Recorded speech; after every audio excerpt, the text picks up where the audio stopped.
강한 바람을 막으려면 어떻게 해야 할까요? 아마 대부분 거대하고 튼튼한 벽을 세워야 한다, 이렇게 생각하실 텐데요. 그런데 때로는요, 그 벽에 구멍을 뚫는 게 정답일 수 있습니다. 아니, 바람을 구멍으로 막는다니?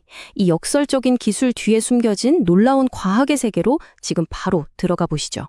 자, 이 사진 좀 보세요. 정말 끔찍한 사고 현장이죠. 우리가 도로 위에서 마주하는 위험이 다른 차들뿐만이 아니라는 겁니다. 바로 이렇게 눈에 보이지 않는 바람이 때로는 훨씬 더 치명적인 위협이 될 수 있거든요. 네, 그래서 먼저 우리가 마주한 이 보이지 않는 위협, 그러니까 갈수록 거세지는 바람의 문제부터 한번 짚어보겠습니다. 이게 어느 한 지역만의 문제가 아닙니다. 기후변화 때문에 태풍은 해마다 점점 더 강력해지고 있잖아요. 그 결과 고속도로에서는 대형 트럭이 속수무책으로 넘어가는 사고가 늘고 있고요. 또 산업단지에서는 유해한 먼지가 날려서 주변을 오염시키고 해안가의 중요 시설물들은 소금기 섞인 바람에 더 빨리 부식되고 있습니다. 특히 이런 건설 현장이나 항만, 야적장 같은 곳에서는 바람이 정말 심각한 문제를 만들어요. 쌓아놓은 원자재나 흙먼지가 바람에 그대로 날아가서 주변 지역의 공기를 오염시키고 주민들의 건강을 위협하죠. 이게 결국엔 심각한 사회적 갈등으로까지 번지기도 합니다.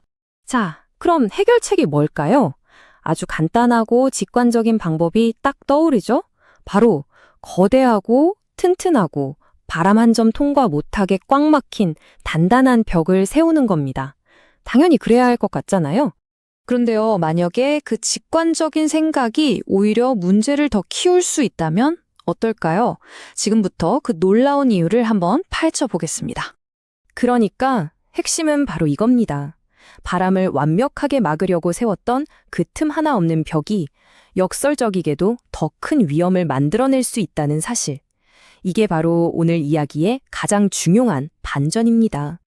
자, 이 표를 보시면 두 벽의 차이가 한눈에 들어옵니다. 왼쪽에 있는 단단한 벽은 바람을 그냥 무작정 막으려고만 하다가 위험한 소용돌이를 만들고 구조물 자체에도 엄청난 부담을 줘요. 반면에 오른쪽에 있는 스마트한 벽은 바람의 흐름 자체를 관리해서 이 모든 문제를 해결해버리죠. 이렇게 틈이 없는 벽이 만드는 가장 큰 문제가 바로 난류라는 현상입니다. 이 강력한 공기 소용돌이는요, 벽 바로 뒤편에 먼지나 눈을 잔뜩 쌓이게 만들고 시끄러운 소음과 진동을 일으켜요. 근데 진짜 무서운 건 벽 전체를 무너뜨릴 수도 있을 만큼의 어마어마한 힘을 구조물에 가한다는 겁니다. 그렇다면 진짜 해답은 뭘까요?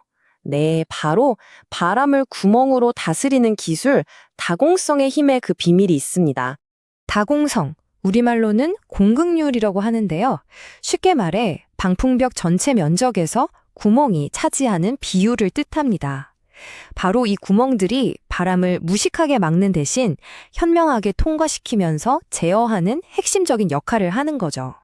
이걸 공학적으로 보여주는 수치가 바로 항력계수라는 건데요. 바람에 얼마나 저항하는지를 나타내는 값이에요. 방풍벽을 설계할 때는 이 숫자가 낮으면 낮을수록 구조물이 받는 힘이 줄어드니까 더 안전하고 효율적이라는 뜻이 됩니다. 이 그래프를 보면 그 차이가 정말 명확하게 보이죠? 틈이 하나도 없는 벽의 항력계수는 약 1.6에 달하는데 구멍이 있는 다공성 벽은 0.8 아래로 뚝 떨어집니다. 구조물이 받는 힘이 절반 이하로 확 줄어드는 거예요. 이건 정말 엄청난 차이입니다. 그럼 구멍을 대체 얼마나 뚫어야 할까요? 수많은 연구와 실험을 거친 결과 20에서 45% 사이. 이 공극률이 바람을 가장 효과적으로 줄이면서도 구조적으로 안전하고 또 비용까지 생각했을 때 가장 이상적인 최적의 범위라는 게 밝혀졌습니다. 여기서 한 단계 더 나아간 혁신 기술이 있습니다. 이름도 재밌어요. 스키점프 효과. 이게 바로 공기역학의 비밀병기라고 할 수 있죠. 이 효과를 만들어내는 장치가 바로 와류 저감 장치입니다. 방풍벽 맨 위에 설치된 이 특별한 곡면 디자인의 덮개가 바람이 가는 길을 완전히 바꿔버리는 역할을 합니다. 원리는 의외로 간단합니다.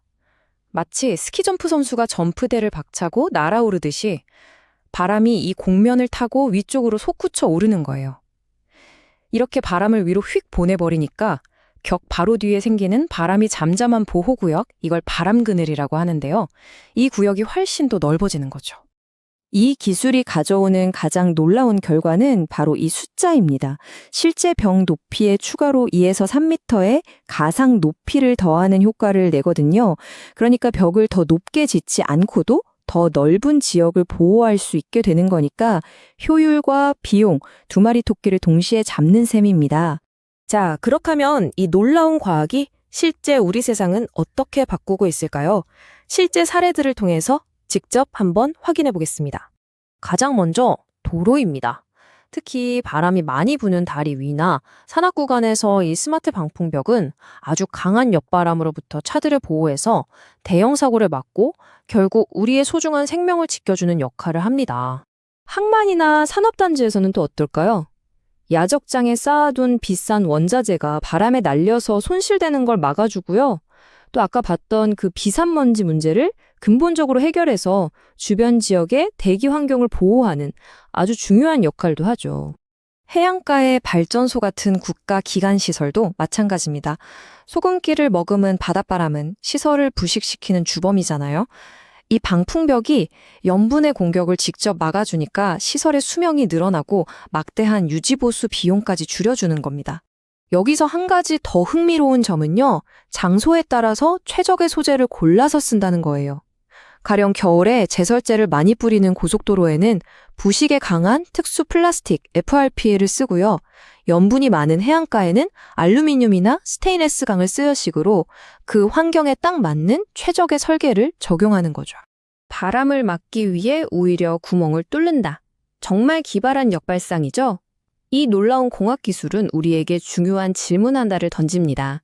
기후변화로 세상의 바람은 점점 더 거세지고 있는데 우리가 너무나 당연하게 여겼던 우리 주변에 또 어떤 것들이 이 방풍벽처럼 완전히 새롭게 디자인되어야 할까요? 한 번쯤 깊이 생각해 볼 문제입니다.